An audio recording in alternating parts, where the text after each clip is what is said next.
આકાશવાણી ભુજ સમાચાર વિરલ રાણા વાંચે છે। નમસ્કાર। પ્રધાનમંત્રી નરેન્દ્ર મોદી આવતીકાલથી ઘાના, ત્રિનિદાદ અને ટોબેગો, આર્જેન્ટિના, બ્રાઝિલ અને નામીબિયાની મુલાકાતે જશે।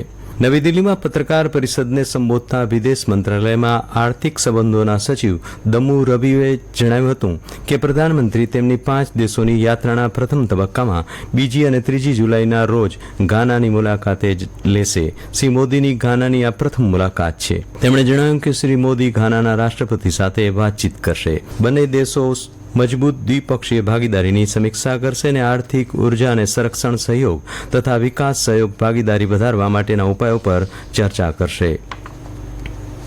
રાજ્યના નાના અને મધ્યમ વર્ગીય લોકોના હિતમાં મુખ્યમંત્રી ભૂપેન્દ્ર પટેલે મહત્વપૂર્ણ નિર્ણય લીધો છે। આ નિર્ણય મુજબ સોસાયટી, એસોસિએશન અને નોન ટ્રેડિંગ કોર્પોરેશન દ્વારા એલોટમેન્ટ લેટર, શેર સર્ટિફિકેટથી કરાયેલી તબદીલી માટે ભરવાપાત્ર ડ્યુટીની 80% સુધીની રકમ માફ કરાશે। આ મહત્વપૂર્ણ મહેસૂલી નિર્ણય અનુસાર એલોટમેન્ટ લેટર, શેર સર્ટિફિકેટથી કરવામાં આવેલી તબદીલી માટે ભરવાપાત્ર 100% ડ્યુટીની રકમ પૈકી માત્ર 20% જેટલી ડ્યુટી વસૂલ કરવામાં આવશે। ગુજરાત સ્ટેમ્પ અધિનિયમ 1958ની કલમ 9 ક અન્વયે ભરવાપાત્ર આવી રકમમાં છૂટછાટ અપાશે।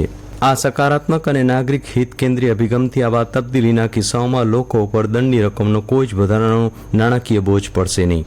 ઉલ્લેખનીય છે કે આ નિર્ણયના અનુસંધાને જારી કરવામાં આવનારા જાહેરનામાની જોગવાઈઓ માત્ર સોસાયટી, એસોસિએશન અને નોન ટ્રેડિંગ કોર્પોરેશન દ્વારા એલોટમેન્ટ લેટર અને શેર સર્ટિફિકેટથી કરાયેલી તબદીલીઓ માટે જ લાગુ પડશે। રાજ્યભરમાં ભારેથી અતિભારે વરસાદની શક્યતાને પગલે હવામાન વિભાગે સાબરકાંઠા, અરવલ્લી, નવસારી, વલસાડ, દમણ, દાદરા નગર હવેલીમાં ઓરેન્જ એલર્ટ જાહેર કર્યું છે। આગામી 1 અઠવાડિયા દરમિયાન સૌરાષ્ટ્ર અને કચ્છમાં ભારે વરસાદની શક્યતા હોવાનું હવામાન વિભાગના નિયામક ડોક્ટર A.K. દાસે જણાવ્યું હતું। કચ્છમાં ગઈકાલથી આજ સવાર સુધી સાર્વત્રિક 1 થી 5 ઇંચ વરસાદ પડ્યા હોવાના અહેવાલ છે। ભુજ, મુન્દ્રા, માંડવી અને નખત્રાણાના ગ્રામ્ય વિસ્તારોમાં ડેમો તળાવોમાં નવા નીર આવ્યા છે।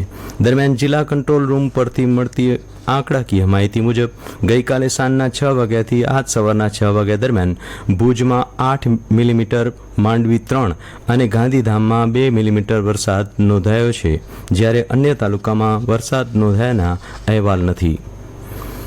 કચ્છમાં સારા વરસાદને પગલે અબડાસા તાલુકાનો બેરાચિયા ડેમ 70% ભરાઈ ગયો છે। છેલ્લા 4-5 દિવસથી પડી રહેલા વરસાદને પગલે ડેમમાં નવા પાણીની આવક થઈ હતી। હજુ પણ વરસાદ કચ્છમાં વરસી રહ્યો છે, ત્યારે આ ડેમની પૂર્ણ સપાટી ભરાતા ઓવરફ્લો થવાના પગલે નદીના પટમાં તથા કાંઠા વિસ્તારમાં કોઈએ અવરજવર ન કરવા તંત્ર દ્વારા તાકીદ કરાઈ છે તથા અબડાસા તાલુકાના ભાચુંડા, બીટીયારી, રવા, સાંધો ગામોને એલર્ટ કરવામાં આવ્યા છે। કચ્છમાં શાળા આરોગ્ય કાર્યક્રમ અંતર્ગત જિલ્લા આરોગ્ય વિભાગ દ્વારા શાળા અને આંગણવાડીમાં બાળકોની આરોગ્ય તપાસણી શરૂ કરવામાં આવી છે, જેમાં રસીકરણ કામગીરી આવરી લેવામાં આવી છે। જિલ્લામાં કુલ 2424 શાળાના 4,95,000 બાળકો અને 2170 આંગણવાડીના 1,89,000 બાળકોને રાષ્ટ્રીય બાળ સુરક્ષા કાર્યક્રમ હેઠળ આવરી લેવામાં આવશે। શાળાઓ શરૂ થઈ ત્યારથી આરોગ્ય તપાસણી શરૂ કરવામાં આવી છે, જે ઓગસ્ટના અંત સુધી એટલે આગામી 2 મહિના સુધી તપાસણી કરવામાં આવશે।